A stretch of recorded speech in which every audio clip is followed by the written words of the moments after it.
Hermanos ecuatorianos, hermanos del mundo entero. Les hablo desde Guayaquil, la ciudad más poblada del Ecuador.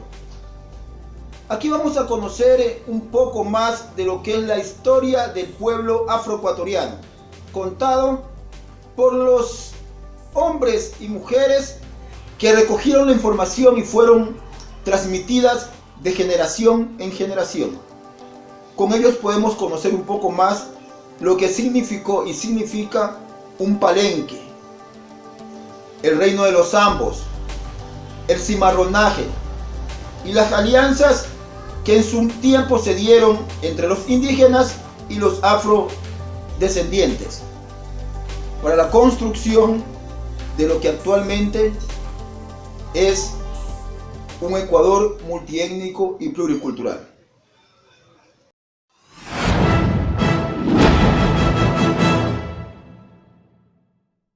Historia afroecuatoriana. Afroecuatorianos. Son llamados afroecuatorianos a los descendientes de los esclavizados que llegaron a América.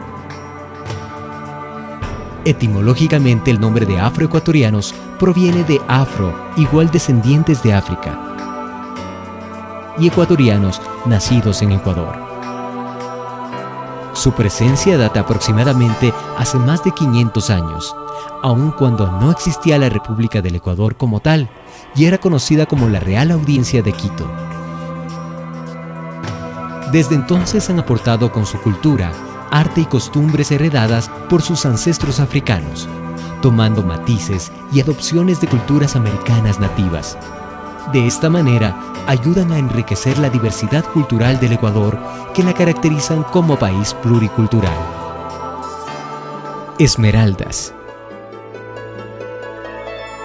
Según el historiador afroecuatoriano Juan García, las crónicas de Esmeraldas empiezan con el paso de Pizarro y Almagro por el río San Mateo, con muchos indios nicaragüenses y africanos que no eran esclavos, sino colonizadores, conquistadores o ayudantes de los colonizadores. A partir de 1550, toda la crónica de Esmeraldas queda en el vacío y hasta 1570, en donde el primer cronista oficial llega a Esmeraldas, que es Miguel Cabello de Balboa, y empieza a documentar lo que la gente le empieza a contar. La fundación del movimiento cimarrón comienza entre los años 1550 y 1560, con el hundimiento de varios barcos con mercadería y esclavizados que iban hasta Lima. Uno de los más conocidos fue el de Alonso de Illescas, alrededor de 1553. Proviene de Panamá, con rumbo a Perú. Naufraga en las costas de Esmeraldas, rocas de San Mateo. Entre los africanos que lograron sobrevivir se encontraba el cimarrón Antón, quien guió el grupo de libres hacia la construcción de un reino o palenque. Más tarde este liderazgo es retomado por el cimarrón Alonso de Illescas, quien es considerado como el máximo héroe de la libertad afroecuatoriana y quien fundara el Reino Zambo, cuyo sentido de gobierno era una alianza entre indígenas y africanos. La fundación del movimiento cimarrón, como nosotros llamamos, ¿sí?, empieza en 1550, 1560, muy temprano. Entonces, esto no pasa a la memoria de la comunidad, porque esto se queda en la memoria ilustrada de la gente no afro, que son los que conocen este fenómeno, este accidente de la libertad que es el famoso barco, los famosos barcos. No se hunde uno, se hunden varios y aportan una gran cantidad de población afro a la costa de Colombia, pero también a la costa de lo que actualmente es el Ecuador. Entonces los esclavistas resuelven traer más esclavizados para trabajar allí, dejando en paz a los cimarrones del sur. Y se habla de los zambos de Esmeralda. Entonces hasta el proyecto de camino de Carondelet, hasta el proyecto de camino que viene de Ibarra, Chota, Río Santiago, se sigue hablando de un aporte importante de los zambos de Esmeralda, como un aporte nativo. Entonces se dice, vamos a traer 50 indígenas litas, vamos a traer 50 indígenas otabalos, y vamos a traer 50 zambos. Y a cada uno le vamos a dar un trabajo determinado. Entonces la población zamba del sur de Esmeralda era indígena en términos de la visión de la colonia. Eran zambos, nativos, liberados ya de esta carga de esclavos. Y convivíamos frente a frente con los que ahora, perdón, se denominan chachi, pero ellos son cayapas. Entonces en ese tiempo ellos usaban sus atuendos, sus camisas que tienen una raya, que esa raya ahora ya no las usan, por eso ustedes no las conocen. Y vivíamos frente a frente, entonces salíamos a pescar con ellos, jóvenes, a las cacerías, a las labranderías, y ahí aprendí a hablar la lengua de los cayapas. Las primeras migraciones que llegan a Esmeraldas para trabajar como esclavizados llegan entre 1748 y 1760. Desde esta época, Esmeraldas empieza una nueva etapa de migración y es donde se empiezan los asentamientos con esclavizados que traían de Colombia para trabajar en las minas de oro. Es para 1700 cuando se pacifica Esmeralda, que ya Esmeralda está pacificada totalmente, que los cimarrones ya no son una resistencia para la corona, cuando se planifica entonces nuevamente esclavizar gente afro y ponerla a trabajar en los reales de minas. Que la gente habla de que somos, nuestro origen es colombiano. Eso es muy sencillo y no hay que pedir a los informantes orales que expliquen este detalle, porque, como digo, la oralidad que ha logrado mantener la historia de esta región, del pueblo negro de esta región, es una oralidad puramente de memoria. O sea, no hay ningún refuerzo documental. O sea, nosotros los afros no pudimos leer nuestra historia, ni pudimos hacer una historia. Entonces, tenemos una memoria colectiva. La mayor parte de los afroesmeraldeños se encuentran en los cantones de la zona norte, en las riberas de los ríos Ónsole, Cayapas, Santiago, Río Bogotá, Cachaví y Tulibí, entre otros, donde se destacan asentamientos como Colón Eloy, Telembí, San Miguel, Concepción, Carondelet, San Javier, San Francisco, entre otros. Desde 1550, 1560, 1600, Esmeralda no era un lugar donde se podía ir porque los cimarrones controlaban esta región. Controlaban desde Puerto Viejo hasta Buenaventura. Illescas, Arobe, Mangache, todos esos movimientos libertarios que eran fuertes, controlaban la zona.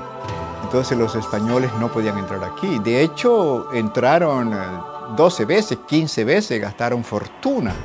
La corona española gastó fortuna tratando de dominar Esmeralda. Pero esa dominación realmente no era al pueblo indígena, sino a los cimarrones, que se habían afincado aquí y habían alrededor de 60 palenques en esta región, manejados por afroespañoles, afroafricanos o afroecuatorianos. Entonces, eso hace que durante muchos años esta región no pueda ser documentada en la historia colonial, en la historia, yo diría, de los que llevan las crónicas. Valle del Chota. Los afroecuatorianos del Valle del Chota descienden de los africanos que llegaron a Ecuador en el siglo XVII, traídos por los jesuitas y mercedarios para trabajar como esclavos en las minas y en las plantaciones de caña de azúcar. Este valle durante la colonia fue conocido con el nombre de Coangue o de la muerte, debido al clima seco de la región. Los jesuitas toman estas tierras y se establecen en ellas en 1659. En 1550, los primeros hacendados españoles trajeron más indígenas con el objeto de cultivar uvas, olivo, algodón y caña de azúcar. Ante el fracaso de la mano de obra indígena en las minas, se introdujeron esclavos negros para los trabajos agrícolas. En la hacienda Cabuyari, casi en todas las haciendas que vivíamos los negros, siempre nosotros vivíamos dominados de los patrones. Capaz que ellos nos exigían que teníamos que saludar haciendo veña a ellos. Y si uno se portaba grosero, ya le despachaban de la hacienda.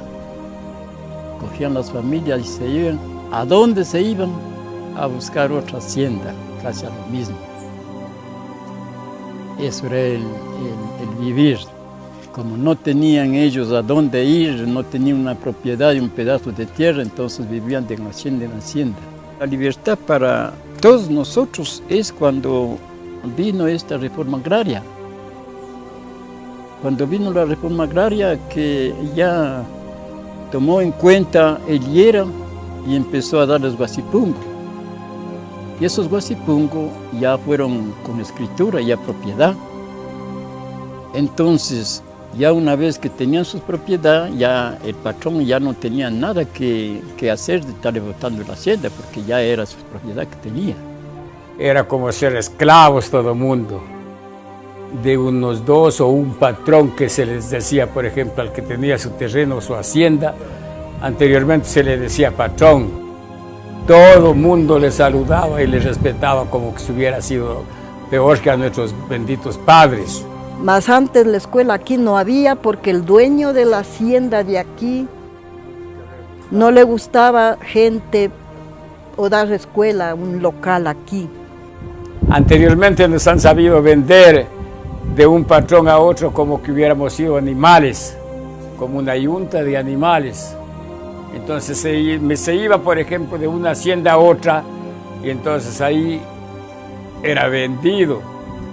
Desde 1690, los jesuitas trajeron a varios grupos de negros conocidos como carabalíes, los cuales eran importados por los ingleses desde el Golfo de Biafra. Alrededor de 1695, los jesuitas introdujeron en Imbabura los primeros congos, otro grupo de negros, provenientes de la región de Luanda, en Angola, y las orillas del río Congo, en el África Central. Los afroecuatorianos asentados en el área denominada Valle del Chota y cuenca del río Mira se sitúan geográficamente en las provincias de Imbabura y Carchi.